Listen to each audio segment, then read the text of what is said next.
I want to welcome everybody to another show on Natural Health Radio. This evening we have two wonderful guests. We have Dr. Eldon Dahl and we also have the legendary actor Nick Mancuso.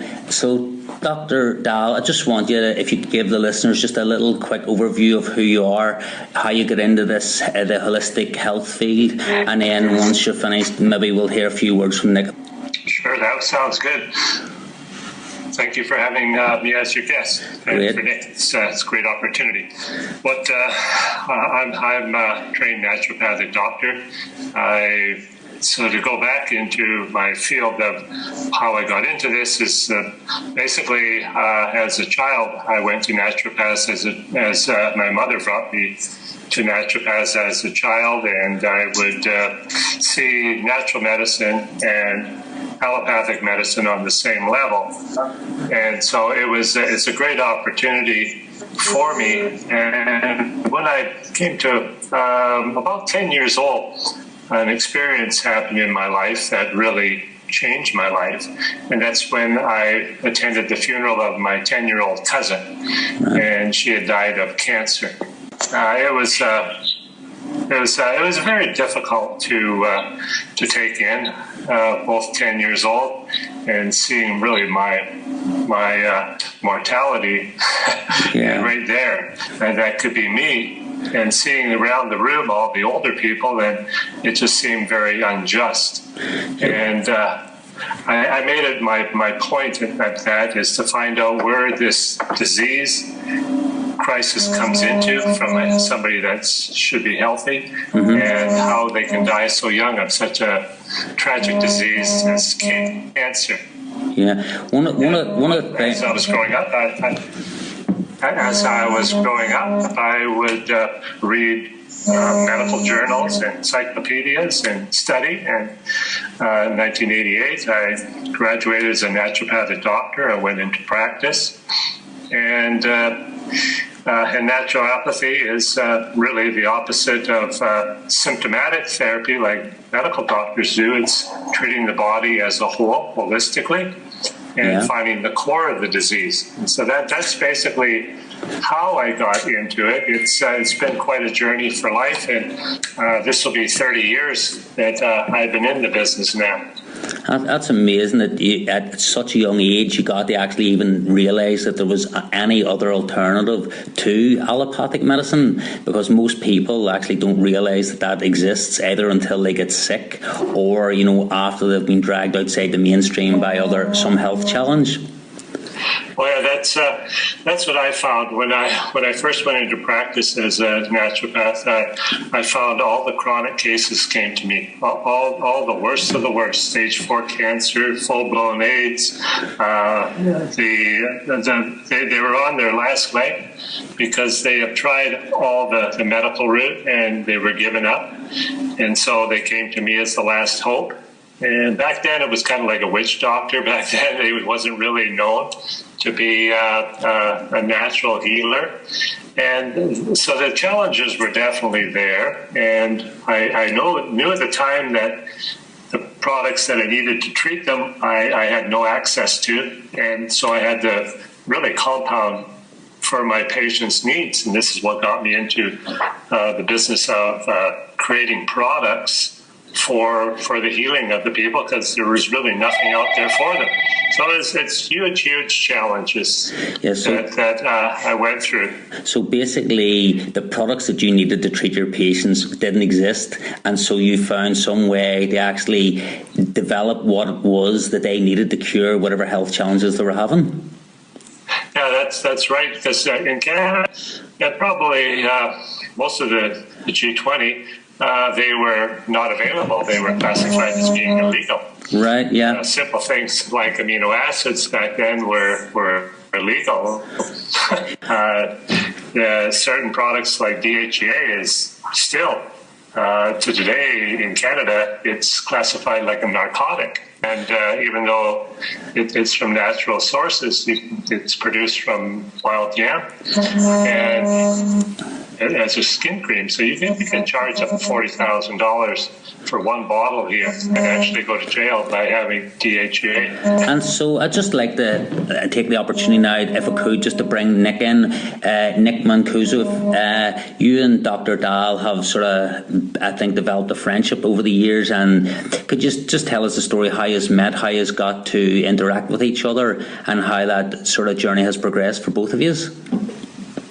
Yeah, well, I've known Dr. Dahl now about, I guess it's about 7 years, coming up 6-7 years. I've been an actor, professional actor, for about 42 years. I've starred in over 200 movies and television shows and theater, and basically, showbiz has been my life.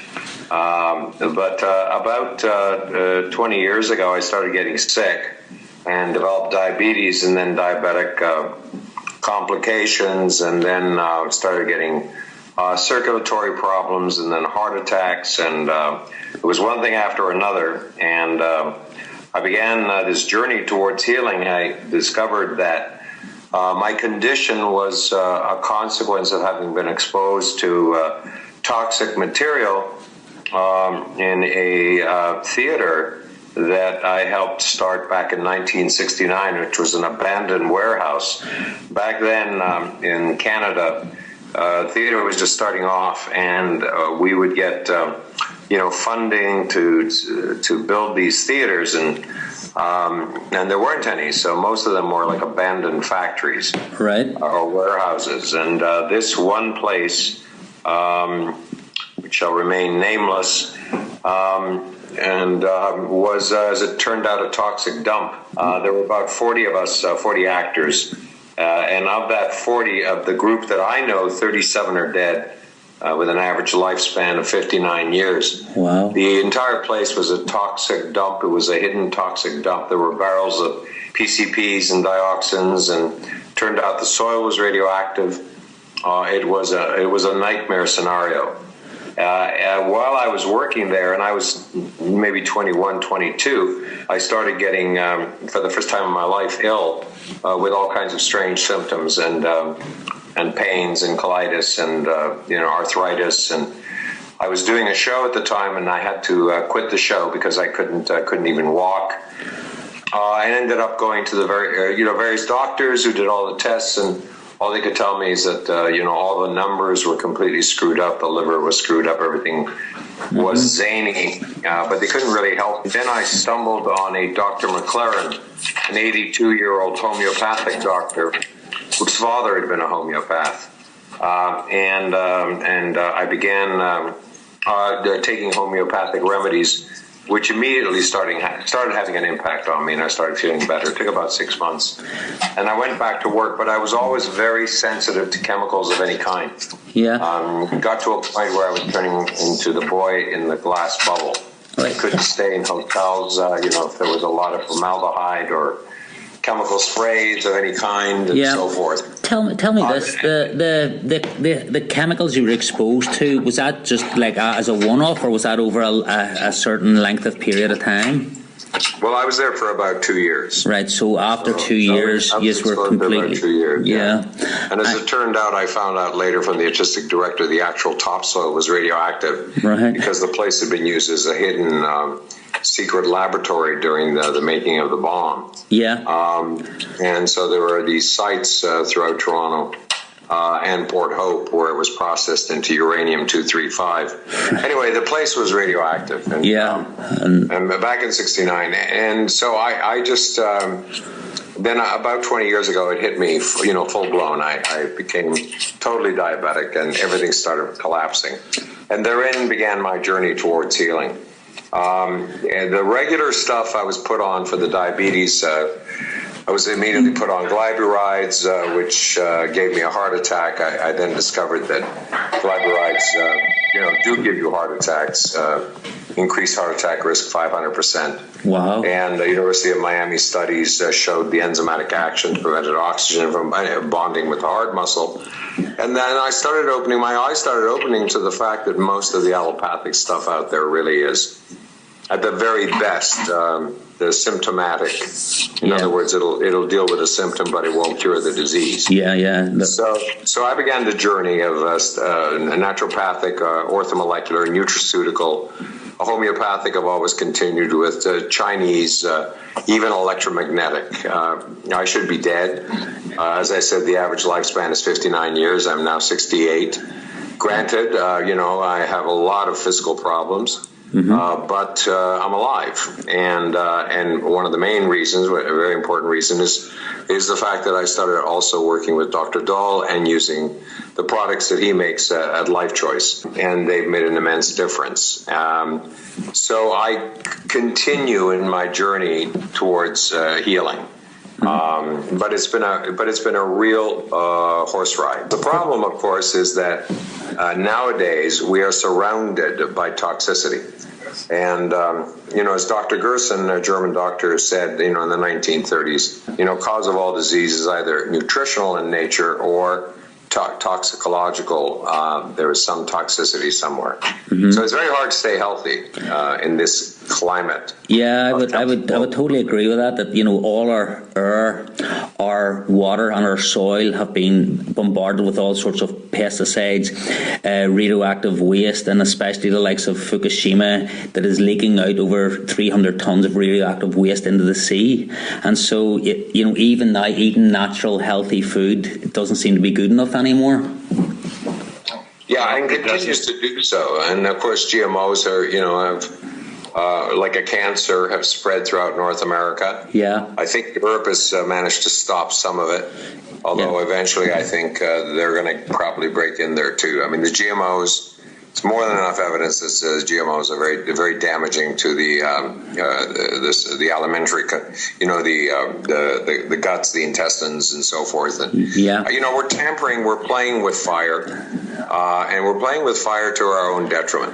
Absolutely. So Dr. Dahl and I started working together. I was a spokesman at the time for Natural Health Freedom Canada, and I met Dr. Dahl because Dr. Dahl had been one of the heroes of the Canadian system, where he was attacked by a SWAT team sent by Health Canada for carrying folic acid, which of course is found in everything, including Kellogg's cornflakes. An insane scenario. And it's not insane because, of course, the big government and big business work hand in hand in this entire system, which is all geared towards really not towards life, but towards death. And the same with the wars, not towards life, but towards death. There is no money in healing. That's the problem. There's only money in disease. And the sicker you are, the more money they make. Is it also, I just wanted to clarify something, is it also true that Dr. Dahl, and I'd like to bring him in again, that he actually developed some special formula to really help get you back into the back to health and vitality again, or to help you along your way? Well, he puts me on various nutraceuticals depending on what's going on. Right. Like, for example, a couple of years ago, I started to show early symptoms of what is known as type 3 diabetes. Type 3 diabetes is also called Alzheimer's. I was starting to become incredibly forgetful. I was, leaving things on the stove and that sort of thing. And it really kind of took me by surprise.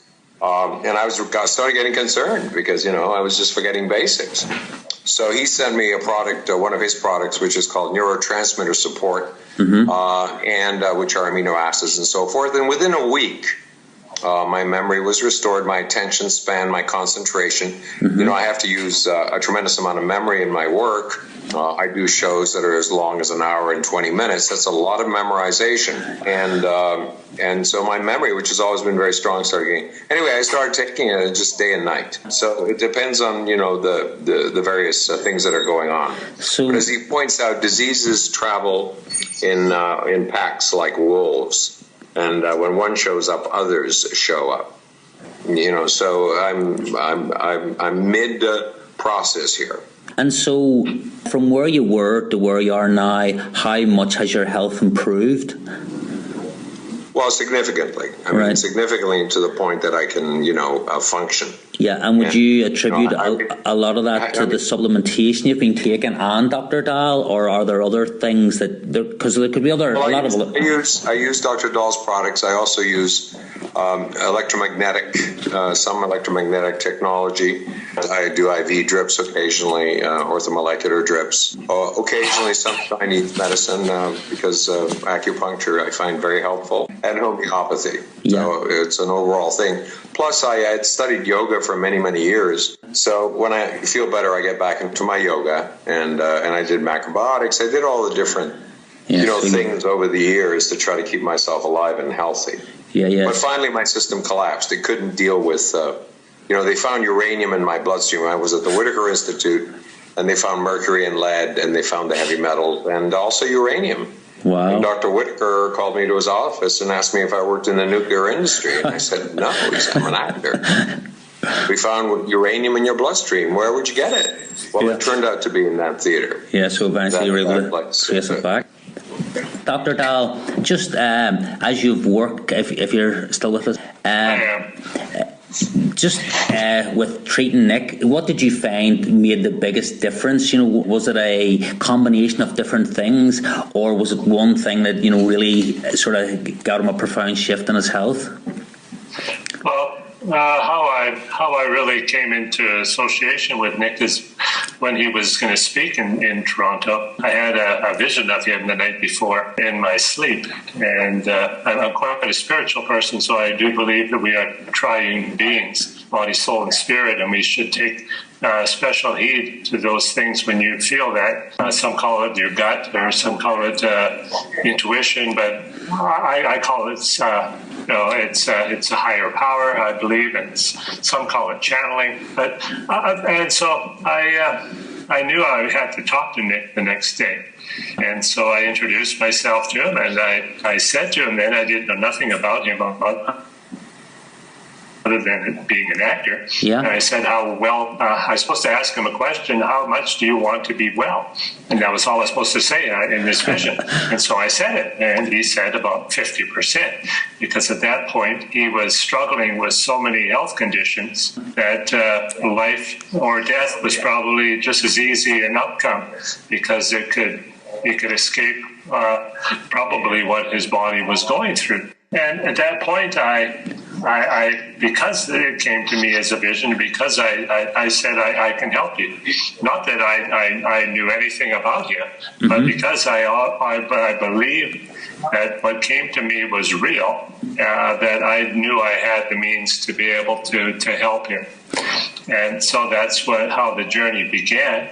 And he sent me all his profile, and from there I started to really look at him as a combination of all the things that he was dealing with in his body and what he went through. And the thing is, we have to treat the body holistically, and this point by point, we tried to go to the core of the issue, and then getting his body into a place where it could come into a balance. Like the plumb line when you're building a home, is when that plumb line shifts, you know that if you build on when it's off balance, your whole structure will be off balance. And so to bring a person into a state of normalcy. And today, normalcy is something we don't know as a society anymore, because most people are on some sort of thing to charge them up first thing in the morning, their coffee, or some drugs at night to lessen the stress, or they're smoking, or they're doing everything else because they don't know what normal is. They were in a normal state of balance, they wouldn't need all those things. But because our society as it is, we've gotten way off track. And so I started to work with Nick first on the base level to build him up, and then to deal with his memory. And tell me this, the likes of the heavy metals and the radioactivity that was in his blood and stuff, what protocols did you use to try and help eliminate or get those out of his body? We have a product we have manufactured called Claw.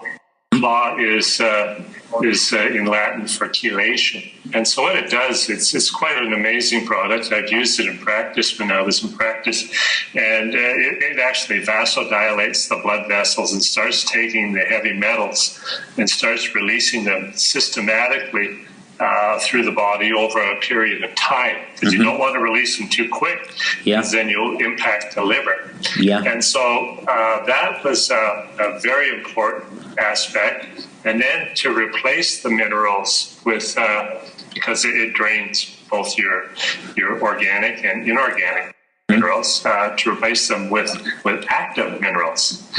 Today, I just have to say this, that what's being sold as supplements today is a nightmare.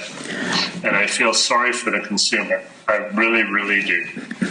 I really feel sorry for them. One of the things personally I've noticed is in my local supermarket, I noticed that there was like supplements for pregnant women that were security tagged in case somebody stole them. But when I looked at all the ingredients in the supplement, I thought these people should be prosecuted for what they're doing, because they were so full of bulking agents, fillers, and calcium carbonate and other junk that, you know, just basically I just thought would cause far, far more harm than good. Oh, it does. It definitely does. And then they just did a recent study in France that 168, I think it was, weight loss products, half of them were filled with pharmaceutical drugs on top of that, not even including the non-medicinal or additives. So we're talking about even the product that you're taking, that you're supposed to be your active ingredients, is either sourced from China, grown on human sewage. The amino acids are made by synthetic, so it's actually starch position is done with human sewage, horsehair, human hair, or duck feathers is the starting position. That's all amino acid, your building blocks of protein. Wow. And when China entered the market about 17 years ago, they did not have the quality, and because they entered the market cheaply, the whole industry started to follow. And so we have, in a nutshell, we have three forms of quality. We have the USP pharmaceutical grade, which what pharmacies use. That's about 98% pure. We have the food grade supplements that have more additives, but they're about 60 to 70% pure. And then we have the feed grade, which we give to livestock, and they are the lowest. And that, unfortunately, is what most supplements are made with, feed grade material.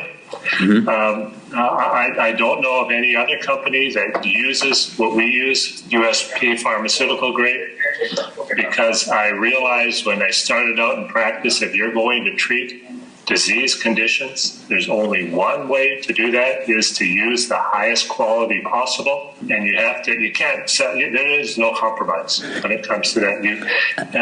Disease today is proliferating at an alarming rate. Unless you do that, you're just really having expensive urine. I call it vitamin P, because that's actually what it does. And is this what sort of got you to start your own supplement or vitamin company, where you realised that the quality was out there, it was so poor that you just thought, if I can't get it, I'm going to have to make it myself? Or what was it that inspired you to go out on this journey to really deliver the highest quality nutrition or supplements that were available? Well, that was really it, the combination, because back then when I started, amino acids, for one thing, were of high quality. Most of them came in from Germany, USA, Japan. China hadn't really entered the market back then. There was no such a thing as GMOs. That didn't exist. And so the things were pretty good, but the combinations were nowhere near what I needed to treat really health conditions that are serious health conditions. Like I say, I wasn't dealing with at the time your run-of-the-mill prevention patient. I had chronic cases that would come in on their last leg and say, "You're my only hope." And you can't play at that stage with that type of it. You have to either deal with it with the the highest quality products you can do, or you just say, well, I can't do nothing for you either, because I'm not going to trick a person. Yeah, and also, did you develop some sort of formulation that was designed to treat cancer, or that you were able to get that licensed? I did. I don't really go too much in Canada. I don't talk too much about it because I haven't licensed. It's taken me 17 years to actually develop this formulation. It started out because I used several of the ingredients and the formulation on my patients back then, and it would work almost within a matter of 4 to 6 weeks. The tumors would start to shrink, and the cancer would start to leave them, breast cancer, pancreatic cancer, and this nature. And over the years, new discoveries were made that I incorporated into the formulation. It has about 19 ingredients that all in their proper balance, because cancer is it's a complicated condition. I would call it almost like a spirit. And then that's going out on a limb, maybe, because depending on what the person is thinking, but it's going on to almost like a spiritual level, how it takes over the body. It's like a cloaking device, how it can hide. And so to treat cancer, it has to be dealt with in a product that's synergistic. Each ingredient has to not only break down the barrier that the cancer is hiding, the cancer is hiding under this barrier, but it also has to work with the liver so it's not to be toxic, the pancreas, and have the poisons be eliminated.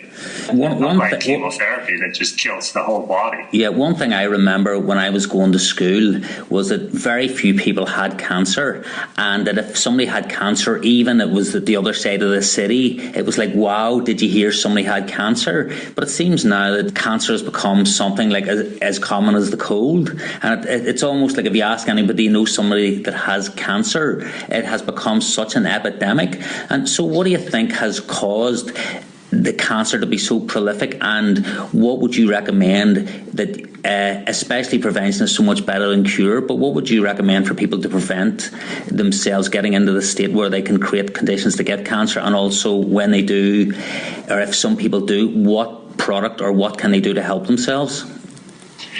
That's a big question. Well, cancer, how it actually developed, I believe, over the years is because of how we really sacrificed quality for price point. And we basically lessened the quality of our food. We've allowed the chemical companies to go unchecked, where they can do pesticides, herbicides, and all these chemicals that there's not a person out there that's not going to be toxic. A pregnant woman is going to have all the chemicals in her body that she even passes on. So even before the child has his first day of this life, he's already toxic. So we've really messed with what we had. We had basically an Eden, and we turned it into a toxic waste. And it's really, I think today what we have to be aware of is several things. We have to watch what we eat, and I think we have to eat organic, because what they're hiding as food today, processed food, is not food. It's actually they can have a buffet and get full, but they walk out and they're malnourished. They're actually starving of desired nutrients from that food. And you see that they become obese and they become sick. And of course, diabetes, as Nick said, he has diabetes, but his wasn't caused as these people have it today. Young people, 10, 12 years old, are diabetic, obese, because of the diet. Diet is a killer. So we have to go and look at the diet, and then we have to can't rely on the packaging, because in Canada they don't require genetically modified labeling in the States either. And I'm not sure how it is in Ireland, but we have to really, so the only way to prevent what's being sold as food today is buy organic or buy local from your local market or your local grower. Eggs, of course, all this goes for everything across the board, your milk, eggs, all food items. And then to drink a lot of clean water. So you have to make sure that your city waters isn't fluoride treated and everything else. Yeah, I live in Northern Ireland, so our water is not fluoridated, but the water in the south is fluoridated. I don't care how they package it. Anytime you take, say, a carrot and you genetically alter it with a gene from a pig, and then you have that and say it's not going to cause you any problem. Well, you've changed the whole genetic structure of the food. Now, if our body takes it in, we want to take in a carrot, but we're taking in now something across just a section of the pig gene that was used to eat. And then now we deal with how they're putting this into your fertilizers, and they're spraying the crops, and they're doing the seeds this way, and they're growing the food this way. So you can imagine when you're putting something like Roundup on your food and you're growing it this way, it kills all the toxins. What it doesn't kill is it actually, the plant itself starts to take in all of the chemicals from the ground. So it's actually become an enriched plant full of chemicals. Yeah, it seems to be the Roundup. It becomes Roundup resistant, which means that the plant can be absolutely drenched in Roundup, but the plant will still survive. So in other words, it has the capacity to absorb far, far more pesticide residue than any other plant. And then we end up eating this stuff. Yeah, and then we put it in our body, and then our body's supposed to make sense of it. Okay, I take now some wheat, and I'm going to break it down. How can it? Because it's perverted. Yeah, it has all the good is taken out. Your wheat germ is taken out, and so because of costs again, they kind of take everything that's good and they cut it out. And so people that are saying, well, I'm a celiac, or I can't take any gluten. Well, you're not allergic to wheat, my friend, at all. You're allergic to perverted food. Yeah. I'd like to briefly go back to Nick again. And Nick, just ask you, what would you say were the main things that helped you to heal the fastest? Because there's going to be other people here that are suffering from similar health challenges. Well, I mean, definitely the nutraceuticals, and definitely like Dr. Dahl says, the quality of the nutraceuticals, the Life Choice products have helped me immensely. I also, as I say, have used homeopathy and Chinese acupuncture and things like that, which do mitigate the various conditions I have. Because I have fibromyalgia, I've got all kinds of, ancillary problems. But the primary thing is let food be thy medicine, which is what Dr. Dahl said, and that was Hippocrates. That was the foundation of Western medicine. Let food be thy medicine was supposed to be the approach. And the radio... that you did, supposedly, when you became a doctor, is you took an oath, and your oath was, above all, do no harm. Yeah. So the doctors today do nothing but harm, and food has become poison. So I don't know what to say other than the fact that the only solution is knowledge, and to try to educate yourself. You yourself have to, in a sense, become your own doctor. You cannot trust your allopathic doctor or anybody else. Everybody's got vested interest, and they convince themselves, like the cardinal, that the moon is not a satellite. Even after Galileo says, "Look through the telescope," and the cardinal says, "I see nothing." He sees nothing because his eyes are closed. Open your eyes. Open your mind. You want to stay alive? Open your mind. The only reason I'm still here is because I've always looked into this stuff. My friends are dead. I warned them. I talked to some of them. I said, look, we've been exposed. They thought, I was insane. And I remember going to the funeral of one friend, a very good actor, who was a dear friend of mine. And and I had warned him for years. Last time I saw him, he said he had lost his kidneys and his bladder cancer, and was waiting for a kidney transplant. A week later, he was dead. People are brainwashed into thinking that somehow or another we are living in a golden age of medicine, when in fact we are living in the dark ages. This is a dark age, and I think people will look back at this time in the future and say, how in God's name could they have allowed themselves to have been experimental rats for things like cholesterol drugs and blood pressure medication and all this other so-called wonder drugs. A few years ago, they again released a new wonder drug for diabetes, Avandia, the new wonder drug. And I knew it was of course, I wouldn't take it. I knew it was a joke. And then 3 years later, they took it off the market, having had killed 75,000 heart attacks later. And, and that's what they do. And until you yourself become sick, enter the tunnel, you don't know this. You just don't, you have no idea, and by the time you get into the tunnel, unfortunately for most people, it's too late. One of the reasons I'm doing this show and with Dr. Dahl is to try to get the message out there. If there's a possibility that it might help and maybe even save some people, but educate yourself. Nowadays you have access to tremendous amounts of information. You can go on the internet and you can get the info you need. So, get active and don't put yourself in the hands of, I remember about, it must be 5 or 6 years ago, I interviewed a guy called Dr. Carl Shapley, and he called Albert Einstein his uncle. And I don't think he was his genetic or his blood-related uncle, but he used to be around him at Harvard, and him and his father used to be very good friends with Einstein. And one of the things that he said was that I can't remember the organisation, but they checked out, and there was something like around 180 different modalities of healing. Yet it seems to be that allopathic is the only form of healing that's allowed, and anything else seems to be almost outlawed or forbidden.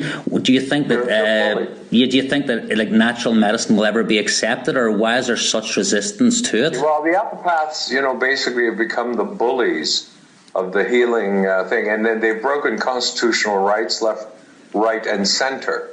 Our first right is the right to life, and they have broken that because they have prevented the average citizen from being able to. I used to be able to get Health Canada's taken something like 18,000 herbs and vitamins off the market since the implementation of the Codex Alimentarius European Union, and then Canada's a signatory, and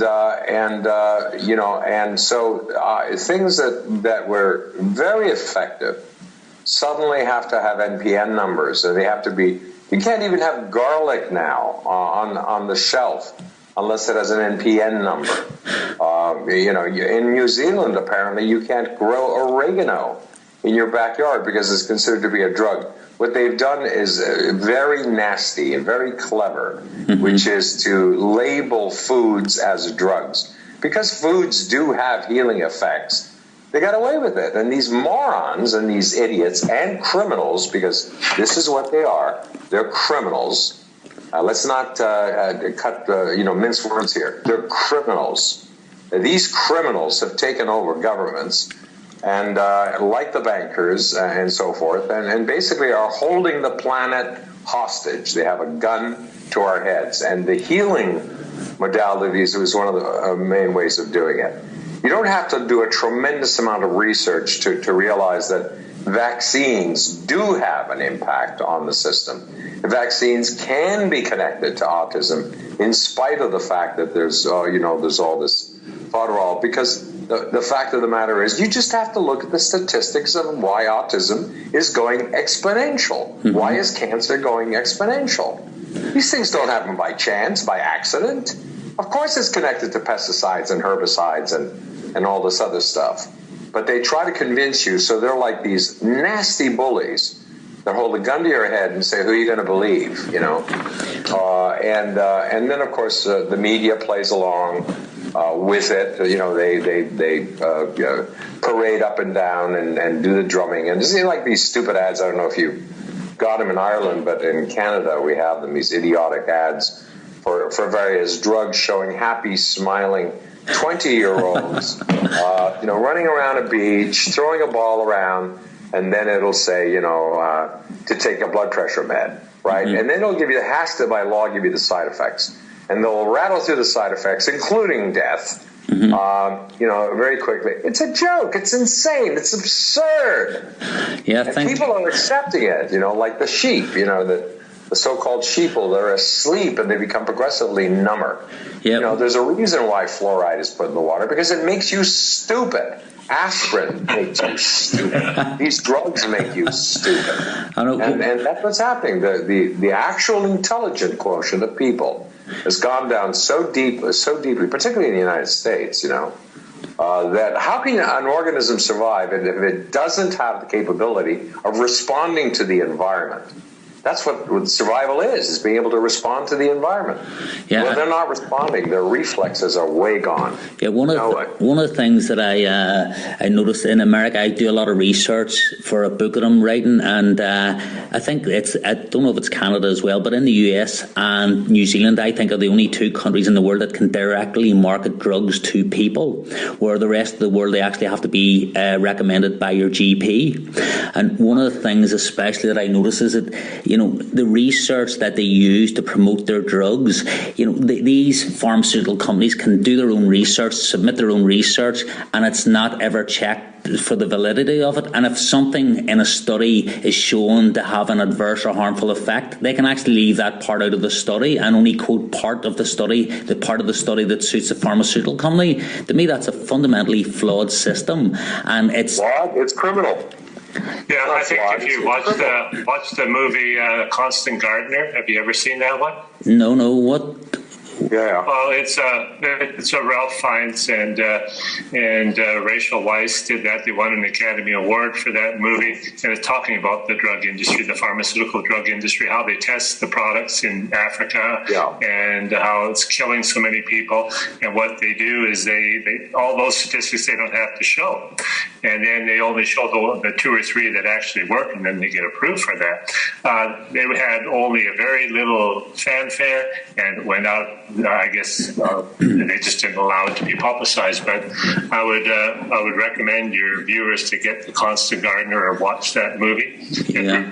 It sounds like a must watch for me also. Another thing that I came across in my research was the American Dietetic Association promotes itself as one of the leading sources of nutritional information in the world, and I thought sounds pretty interesting. I started looking through it, and then it came across aspartame's okay to take and there's no adverse effects from it, and I thought strange. So I dug a little deeper. I found out that they were funded by Hershey, Coca-Cola, Pepsi, Abbott Mills, Johnson & Johnson. And when you go into the history of all these companies, I mean, nearly every one of them is involved with some sort of bribery, corruption or fraud.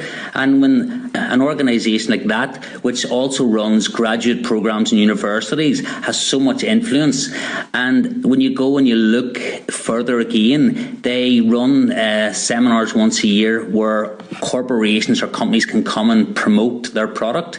But who was doing the lunch for the attendees at the conference? McDonald's. And when you look at stuff like that and you say to yourself, like, the system is so completely corrupt and rotten to the core, how does anybody that doesn't understand nutrition actually find a way through the maze and the deliberate masses of disinformation that's put out there? It's perverted. It's the whole thing. And it's across the board too. It's across the board in every area. I mean, recently Dr. Healy, a very fine doctor here in Toronto, who wrote a book called Pharmageddon, showing the connection between depressive drugs and suicide, antidepressant drugs and suicide, was fired by the university and was not hired by was going to be hired by CAMH, which is a drug and rehabilitation center. He was fired because the actual organization is funded by the Lilly Corporation and by Prozac. You cannot have so-called unbiased scientific research. It's not science. The other thing, too, if you know anything about statistical science, is that it is a very imperfect science. You're dealing with double-blind studies where sometimes you can have, something is not cause and effect. So there's placebo effects. There's all kinds of stuff that can be manipulated. And if they've spent millions of dollars developing these drugs and they get to the last stage, as happened here in Toronto with Dr. Oliveira over at the Women's College, and she was given a drug to test, would not approve it, and they threatened to fire her.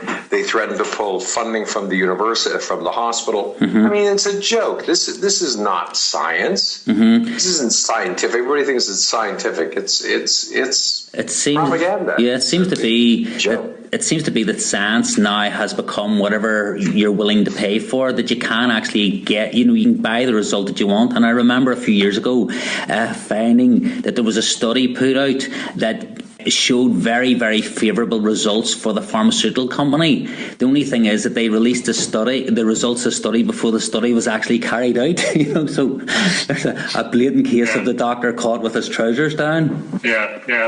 Well, the thing is, if you have something that actually works, they will discredit it. Even there was a study done at the Duke Medical University several years ago on kava, and kava is used for treating anxiety mainly. And so what they did is they did a double-blind study showing it against treating SSRI medications for like Prozac and these products.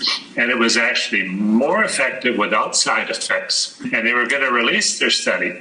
And probably before about 2 or 3 weeks before the study was going to be released, a mass release, there came from Germany, of all places, the father of pharmaceuticals, came out and said that kava was causing liver toxicity and death in some of their patients. And so they immediately, Canada banned the product. And America put it on kind of like a blacklist, and kava sales, which were at that time, I think $200 million a year in the United States, went down to basically nothing. When they did research on it, they found that the people that died from liver toxicity already had cirrhosis of the liver. They would have died anyways. And they combined it with alcohol, yeah. No interrelation with kava whatsoever. And so it was classified here in Canada as could cause death because we used to sell it. So it took us 4 years to convince Health Canada and submitting evidence of paperwork to finally get it approved. And it was the first approved product on the market for kava in the world.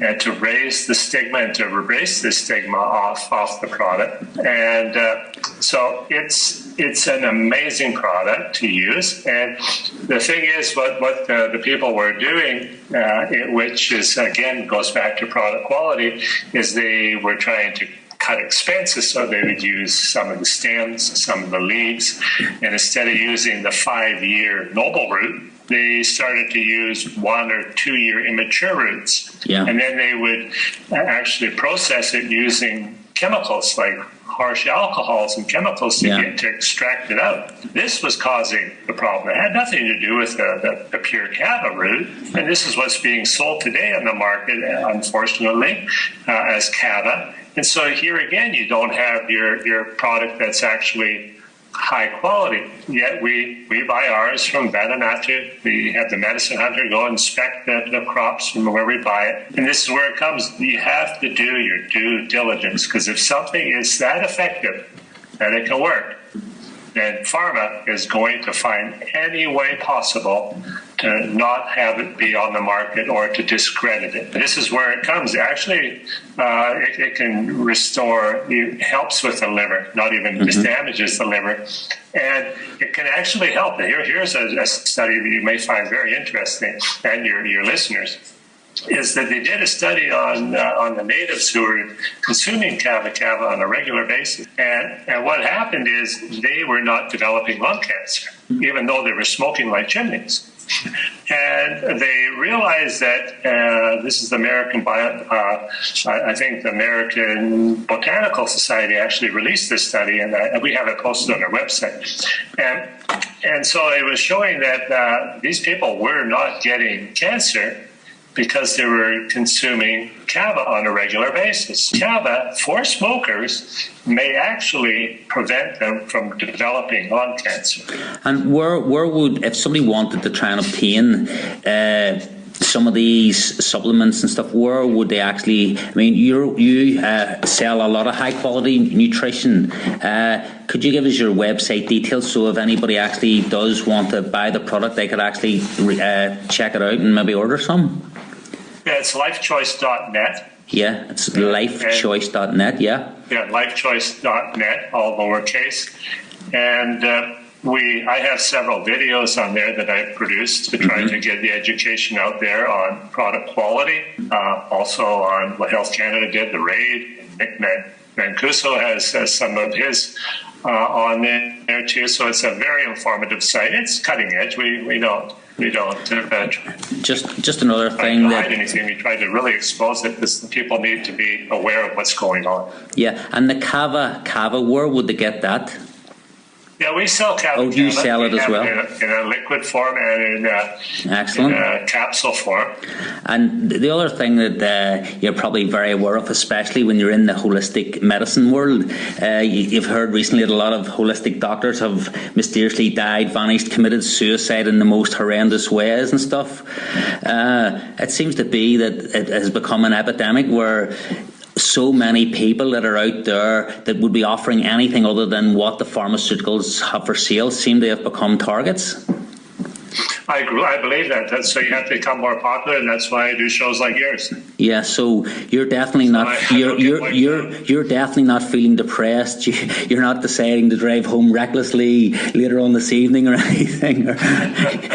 No, you're not. It's true. If there's a threat, it will be eliminated. Yeah. For them, it's unfortunate what they've actually done, and I should have a video on them soon. I've already produced it on really talking about what's going on with corporations actually sponsoring diseases. And so this is what you're going to see coming onto the market here in advertising soon, where you're going to have a sponsored event, say Kellogg's, or you're going to have McDonald's or GM is going to sponsor, say, cancer. And so people will perceive that as being a good thing. Yeah, what they're doing is they're actually sponsoring the pharmaceutical company's drug to treat the cancer. So people that are actually healthy, they will be educating them to take the drugs so they don't get the disease. Yeah. So now that they're going to be targeting healthy people. Preemptive strikes. Yeah. Yeah. So basically, preventative medicines where you're perfectly healthy and doing well, but they want to sell you the illusion that if you don't do something now, you're going to get some horrible disease later on down the line. That's right. That's what's coming. Yeah. And diseases. And do you have like information and articles on your site that people can access? And yeah, I have each product that we have for sale on there, because we don't sell online in Canada, but we do sell for overseas and for the States. I produced a video on each product, 2 or 3 minutes, just to explain what it does for the body, because it's really confusing for someone to walk into a health store and see that sea of vitamins and not know. And the person that's giving them authority is usually a student working on the weekend and have no clue either. You do ship to... And they're walking in there with cancer, and they're walking in there with MS, and they're walking with all these diseases and saying, here, treat me. That's scary. Yeah. And one other thing, do you do ship to the UK, Ireland, and other parts of the world, yeah? We do, yeah. Yeah, excellent. Well, all our products are licensed by Health Canada, which gives us access to any G8 or G20 country. So they are approved and licensed here. Yeah. So we've already covered all that. And it's. I think if you were to order something from the United States, where they don't have, well, basically Canada is the only one in the world that actually has this type of licensing, and I don't think it's a good thing, but because what it does is restricts the person or the company's ability what they put in the products unless they really know how to formulate. But on the same token, it is good for exporting once you have a license. I'm actually surprised that you were able to get a license that, to make certain supplements that, would be able to treat things like cancer, because it seems to be a very, very corrupt industry where anybody that seems to have anything but a pharmaceutical solution is ridiculed, ostracized, and you're probably familiar with the case of Stanislav Brzezinski, and where he's up in front of the Texas Medical Board in front of the grand jury, I think for the third time, where they're really harassing the man and trying to take his license off him. Well, I don't have a label claim that our product is for cancer. Yeah, but it can be. That, of course. I mean, it's an immunity claim, and we haven't produced it yet because we would like to do some clinical studies on it first before we put it on the market. The product Nick was taken for his memory restoration. That we have licensed, and it is licensed as a neurotransmitter support. So it actually helps open up the synapses of the brain. And how that developed was there was a study done at the Berkeley University when they had these they had this old rat. It was probably like a senior in age, and it had Alzheimer's. And it couldn't run, it couldn't move, it just sat there. And they started to give them two of the principal ingredients that we use in our formulation. And within, I think, 2-week period, it was running through the maze exactly like a young mouse. And it astounded the doctors that were doing the studies. Of course, they went right ahead and started to patent the material. And so I looked at those two ingredients and I said, no, that's a good starting place. And from there, I added 17 other ingredients that actually stimulate the brain. And some of them are unknown, but I did the research on that. And we've since the people that we've given it to, within 2 or 3 days, they open up the brain and they just say, can it really be working that quick? And I think that disease responds to natural medicine, but it has to be done in a quality manner, because I think every disease we have facing humanity today, there's a cure found in nature. I truly believe that, but I think that they've allowed the quality of our only hope, really, for treating humanity is natural medicine. They've lessened the quality to such a degree that the people can't get access to it. And that's a shame. And it just seems that, especially now, it's like when I was doing research for my book, one of the things that I wanted to find out was who were the sickest people on the planet. And it was the Americans. They were the sickest people, and they had the highest usage of pharmaceutical drugs. And then I wanted to see who were the healthiest people on the planet. And they were the Hunza people between Kashmir and Pakistan, who were regularly living between 120 130, were still fathering children in their 80s and had incredible health and vitality, had no trace of disease anywhere in their culture, and seemed to be some of the happiest people on the planet. And when you contrast that with other parts of the world just seems to be getting sicker and sicker and sicker. And one thing I noticed that has become so extreme in the American cultures, even when you watch a movie, you end up seeing the person popping pharmaceutical pills time after time after time. It's just so part of the system now. Oh yeah, it is, and of course the Wi-Fi and the radiation we're getting on a daily basis.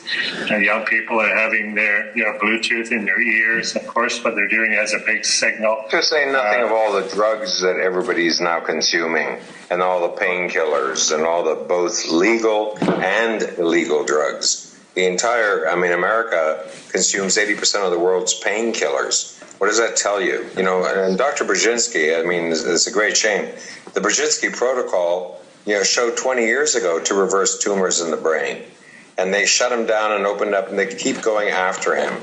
Anybody that, it's like Galileo Galilei all over again. It's like Giordano Bruno and Savonarola being burned at the stake. It hasn't changed at all. Everybody thinks we live in this enlightened period. We're living in the Dark Ages. We're living in the new Middle Ages. And in fact, separation between rich and poor hasn't been greater since the Middle Ages. And the ignorance that we are now in is astounding, because it is compounded by this idea that somehow we're all awake, and we're not. And it's horrible to see, you know, because... And anybody that is actually trying to do something, like Dr. Dahl, like Dr. Brzezinski, and others, is always getting attacked, always getting assaulted. You know, they're always trying to destroy them, and it's just a horrendous situation. Things have to change. The world has to wake up, because if we don't wake up, you know, we're heading out. We're off the planet one way or another, whether it's war or drugs or extinction or whatever. Yeah, one thing. I mean, you've had a very long, colourful, and distinguished Hollywood career, and you'll see like nowadays, especially, you see many suicides, addictions, and especially people like Robin Williams, Philip Seymour Hoffman, and stuff. You know, what do you see in that world, and why are so? I knew Robin. He was a wonderful, wonderful soul. To me, he represented the best that was in America. And he, like others, like Whitney Houston, like Michael Jackson, like Elvis Presley, like so many, was victimized totally. I mean, he was an alcoholic. He quit drinking, and you know, he started up again, ended up in rehab. He had developed, they put him on meds, and they put him on the stuff for his, was it Parkinson's or MS, whatever. A combination of those things. He, you know, it wasn't suicide, it was murder. And, you know, and Seymour Hoffman was a classic, you know, drug addict, alcoholic. He was taken out by the disease, as was Whitney Houston, taken up by the disease. But Hollywood encourages, in its essence, encourages the insanity of drug addiction and of alcoholism. It's part of the gleeful spirit of the insanity of the place, and you know, and it's become, and I guess it's always been really from its origins, you know, a place where the drama gets played out. And hopefully, you know, Robin's deaths and the deaths of so many, you know, will bring about some awakening. The only change that occurred after the death of Michael Jackson was that apparently now the doctors can be held responsible for their patients, which is about time, you know, in terms of like, so I know people in California, after the law was changed, suddenly their dose of barbiturates is cut in half, you know, and their painkillers are cut in half because the doctor's worried that the patient may die and be held accountable. But I mean, what kind of a mentality is that? I mean, how utterly cold and unfeeling and unconnected. And how can these people call themselves doctors or healers? You know, they're pushers. And and Hollywood's a great place for that kind of stuff. You know, it really is the devil's playpen. So why do so many people get addicted, do you think, to drugs, especially in Hollywood? Is it incredible stress? Is it the atmosphere? I have my own theories about that, and it has to do, my background, I was going to be a research psychologist. Acting was something I did on the side for kicks, but I really had a kind of scientific bent, and I was going to do my MA, and anyway, I was doing research. And very little research has really been done on addiction. Some right brain, left brain research has been done. They do know that almost all addicts, alcoholics, test right-brained. And the right brain is also the area where intuition and creativity and timelessness and the ecstatic experience and so forth is localized. Left brain is more sequential, step-by-step, that kind of stuff. Most creative people test right-brained, not all. but a lot of them do. And that same area is the area that seems to absorb, the alcohol and the drugs. And so the thing about drugs and alcohol, particularly alcohol, in the theaters, it's been a great tradition for the actor to have his bottle with him. Some great Irish actors I can think of, like Peter O'Toole, and, Richard Harris, and of course Burton, and there's a whole tradition of the drinking actor. But part of it is because of the fact that it takes a tremendous amount of energy to do this kind of work. Mm-hmm. And alcohol, in many ways, is pure fuel. You can burn it. Mm-hmm. It has tremendous amount of energy in it, and that's part of it. And the other thing, too, is you get tremendous relief. I mean, I drank till I was 33. I've been clean and sober from that point on. I'm 68 now. So I know a fair amount about drugs and alcohol because I was a child of the 60s. Mm-hmm. And I did all the experimentation, and I was really blessed to have been freed of the bondage and not have to die that way. Dead by the time I was 35. So how did you escape? I would have been one of the guys in the hotel room, who ODs, so in the 5-star hotel room. How did you escape then? Well, I began to struggle with drugs and alcohol when I was 18. I started drinking at 16. By the time I was 19, I was getting blackouts. I knew I was in trouble, and then I started doing a lot of drugs because we were all doing all the drugs in the world. And it got worse and worse, and I just kept fighting it and struggling it, and then finally I was lucky enough to find yoga when I first moved to Los Angeles, and I became a practitioner of yoga. I became a macrobiotic, and I was really disciplined, and I did 4 or 5 hours of yoga every day. Wow. And that got me on the path to recovery. And meditation, a lot of meditation. I had a guru, a teacher. I was very blessed to have a lot of people help me, who got the message through to me. So at 33, it was lifted. I haven't had a drink since, or a drug, other than the occasional aspirin, which upsets my stomach because I have to take it as a blood thinner. But alcoholics are constitutionally different from their fellows. You're in one of the great countries in the world. Without Ireland, we wouldn't have AA.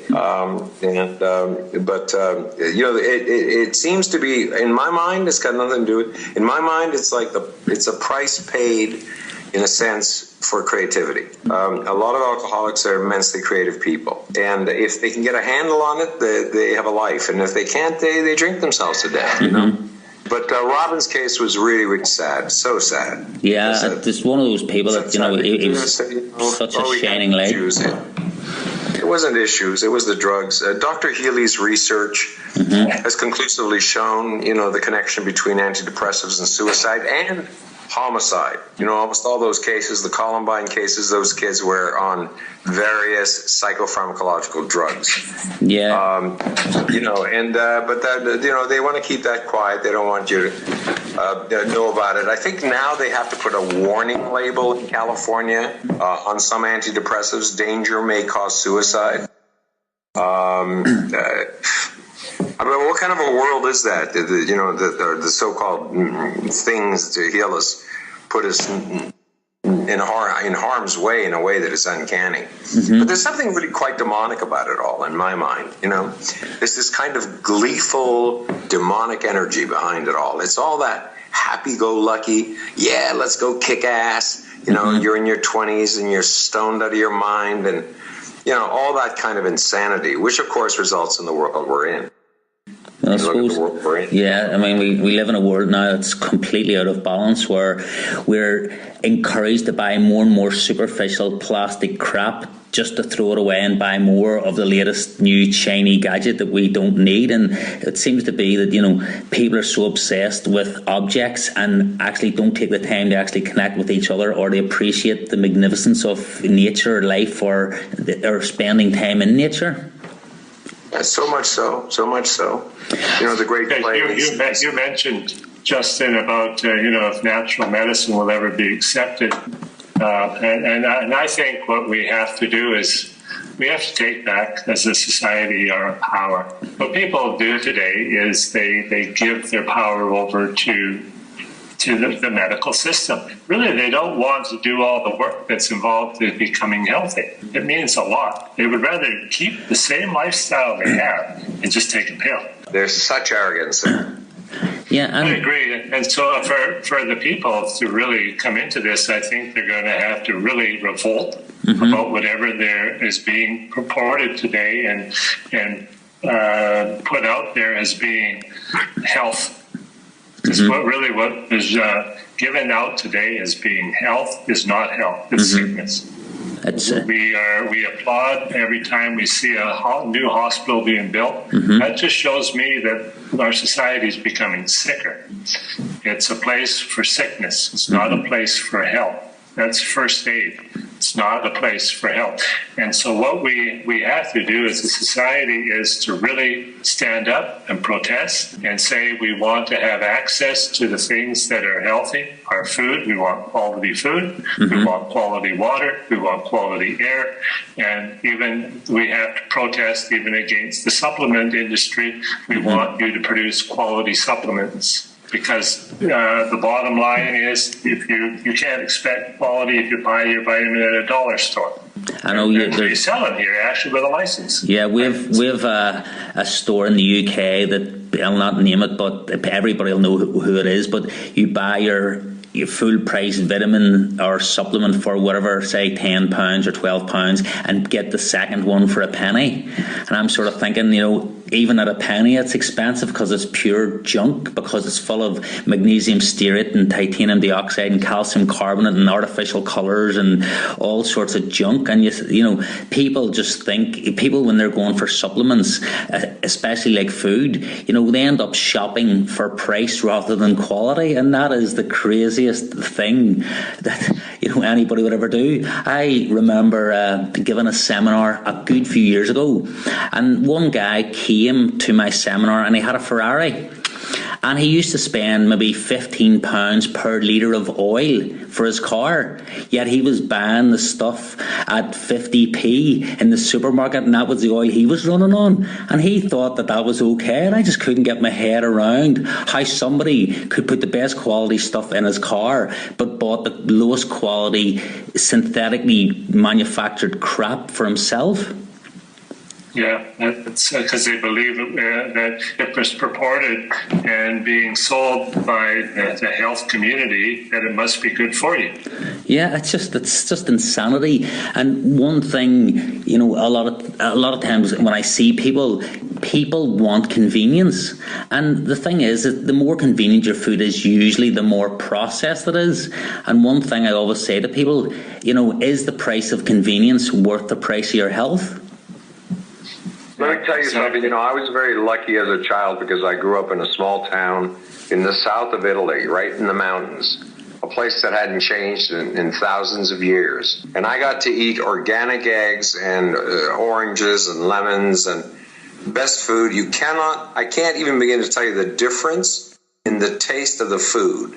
When I was a kid in the mountains, this was completely organic. Now, there's just no comparison whatsoever. It's a different world. But at least I got to experience that.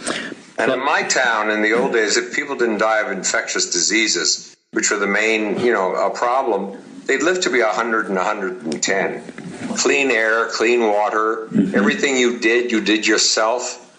Grew your own food, you went up and down the mountains. And there was a harmonious balance with nature, and it was absolutely beautiful. And I miss it. And probably a sense of community and connection where people actually appreciated being in each other's energy. The best thing we ever did, we would have these huge feasts. This is going back to Rome, to Greek times, because these were Greek colonies, and we'd have these huge feasts that would last days, and such joy, such happiness. And I don't see that anymore. Where did it go? What happened? Everything disappeared. It's just they, whoever they are, the reptiles, as David Icke would call them, took over. Yeah, and they have taken over.